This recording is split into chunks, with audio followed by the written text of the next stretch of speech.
ಮಲಗೀರ್ಪೊಡೆ ಯೋಗಿಯಂತೆ ನೆಲೆಸೀರ್ಪೊಡೆ ಪರ್ವತದಂತೆ ನುಡಿಗುಡು ಒಡೆ ಮಹಾಮಂತ್ರದಂತೆ ಅರಿವಿನ ಸಿಂಹನಾದದೋಳ್ ಕುಳಿತಿರುವ ಗುರು ಬ್ರಹ್ಮನಿಗೆ ಸಾಷ್ಟಾಂಗ ನಮಸ್ಕಾರಗಳು.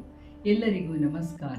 ನಿಮ್ಮ ನೆಚ್ಚಿನ ಭಾಷಾ ಮಂದಿರ ಯೂಟ್ಯೂಬ್ ಚಾನೆಲ್ಗೆ ಆತ್ಮೀಯವಾದ ಸ್ವಾಗತ. ನನ್ನೆಲ್ಲ ಪ್ರೀತಿಯ ವೀಕ್ಷಕ ಬಂಧುಗಳಿಗೆ ಪವಿತ್ರ ಗುರುಪೂರ್ಣಿಮೆಯ ದಿವ್ಯ ಹಾಗೂ ಹಾರ್ದಿಕ ಶುಭಾಶಯಗಳು.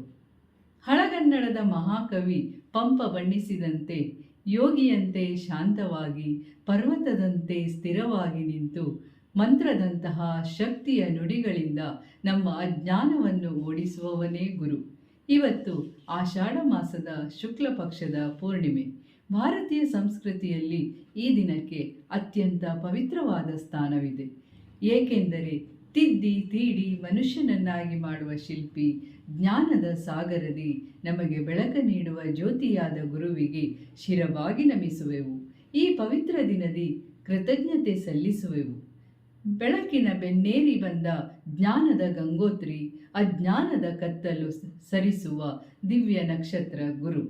ಭಾರತೀಯ ಸಂಸ್ಕೃತಿಯಲ್ಲಿ ಗುರುವಿಗೆ ನೀಡಿದ ಸ್ಥಾನ ದೇವರಿಗಿಂತಲೂ ಮಿಗಿಲಾದುದು.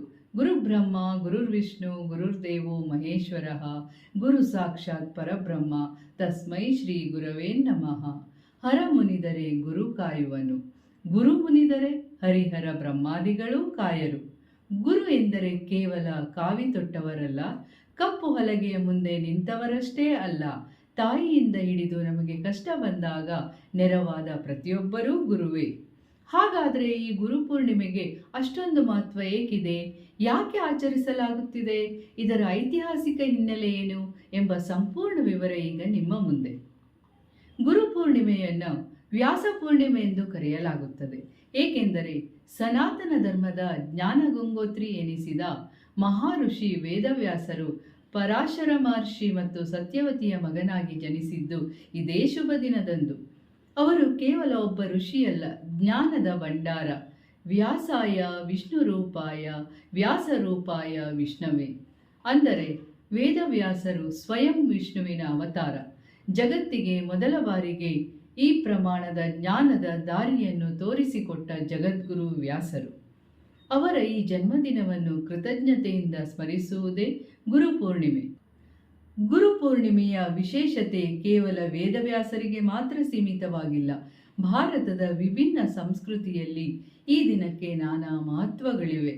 ಶೈವ ಪರಂಪರೆಯ ಪ್ರಕಾರ ಈ ದಿನದಂದು ಪರಮಶಿವನು ಆದಿಗುರುವಾಗಿ ರೂಪ ತಳೆದು ಹಿಮಾಲಯದ ಕಾಂತಿ ಸರೋವರದ ದಂಡೆಯ ಮೇಲೆ ಸಪ್ತ ಋಷಿಗಳಿಗೆ ಅಂದರೆ ಅಗಸ್ತ್ಯ, ಅತ್ರಿ, ಭರದ್ವಾಜ, ಗೌತಮ, ಜಮದಗ್ನಿ, ವಶಿಷ್ಠ ಮತ್ತು ವಿಶ್ವಾಮಿತ್ರರಿಗೆ ಪ್ರಥಮ ಬಾರಿಗೆ ಜ್ಞಾನಯೋಗ ಮತ್ತು ಬ್ರಹ್ಮಜ್ಞಾನವನ್ನು ಬೋಧಿಸಿದರು.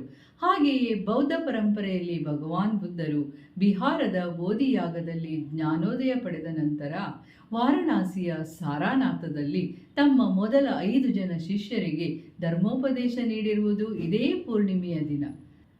ಜೈನ ಪರಂಪರೆಯಲ್ಲಿ 24ನೆಯ ತೀರ್ಥಂಕರರಾದ ಭಗವಾನ್ ಮಹಾವೀರರು ತಮ್ಮ ಪ್ರಥಮ ಶಿಷ್ಯರಾದ ಗೌತಮ ಗಂಧರರನ್ನು ಶಿಷ್ಯರಾಗಿ ಸ್ವೀಕರಿಸಿ ಜ್ಞಾನ ಬೋಧನೆಯನ್ನು ಆರಂಭಿಸಿದರು ಇದೇ ಶುಭ ದಿನದಂದು.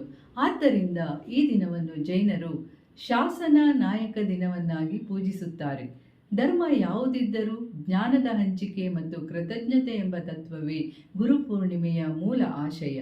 ಋಷಿಮುನಿಗಳು ಚಾತುರ್ಮಾಸದ ವ್ರತದ ಆರಂಭವನ್ನು ಈ ಗುರುಪೂರ್ಣಿಮೆಯ ದಿನದಂದು ಪ್ರಾರಂಭಿಸುತ್ತಾರೆ. ಗುರು ಎಂಬ ಪದವು ಕೇವಲ ವ್ಯಕ್ತಿಯಲ್ಲ, ಅದೊಂದು ಜ್ಞಾನದ ತತ್ವ. ಗು ಎಂದರೆ ಅಜ್ಞಾನದ ಕತ್ತಲೆ, ರು ಎಂದರೆ ಅದನ್ನು ನಾಶ ಮಾಡುವ ಬೆಳಕು. ನಮ್ಮೊಳಗಿನ ಕತ್ತಲೆಯನ್ನು ಸರಿಸುವ ಪ್ರತಿಯೊಂದು ಶಕ್ತಿಯೂ ಗುರುವೇ. ನಮ್ಮ ದಾಸಶ್ರೇಷ್ಠರಾದ ಕನಕದಾಸರು ಒಂದು ಕಡೆ ಗುರುವಿನ ಬಗ್ಗೆ ಹೀಗೆ ಹೇಳಿದ್ದಾರೆ: ಗುರು ಸನ್ನಿಧೇಯೇ ಪರಮತೀರ್ಥವು, ಗುರುವಿನ ವಾಕ್ಯವು ಶ್ರೇಷ್ಠ ಮಂತ್ರವು. ಗುರು ಕಾರುಣ್ಯ ಹೊಂದಿದ್ದರೆ ಸಾಕು, ಭವಸಾಗರದಾಚೆ ದಾರಿಯು ಸಿಗುವುದು. ನಮ್ಮ ದಾಸವಾಣಿಯಂತೆ ಈ ಜಗತ್ತಿನಲ್ಲಿರುವ ಗುರುವಿನ ಆಶೀರ್ವಾದಕ್ಕಿಂತ ದೊಡ್ಡ ಶಕ್ತಿ ಇನ್ನೊಂದಿಲ್ಲ. ಕಷ್ಟಗಳ ಸಾಗರವನ್ನು ದಾಟಲು ಗುರುವಿನ ಮಾರ್ಗದರ್ಶನವೇ ದೋಣಿ. ಗುರು ಚರಣ ಕಮಲ ರಜವೇ ಪಾವನ, ಗುರು ವಚನವೇ ಸಕಲ ಶಾಸನ, ಗುರು ಕೃಪೆಯುಳ್ಳ ನರಗೆ ಜಗದಿಂ ಅಂಜುವ ಭೀತಿಯೇಕೆ ಸತತಂ ಎಂಬುದು ನಮ್ಮ ಕವಿ ಕುಮಾರವ್ಯಾಸರ ನುಡಿ.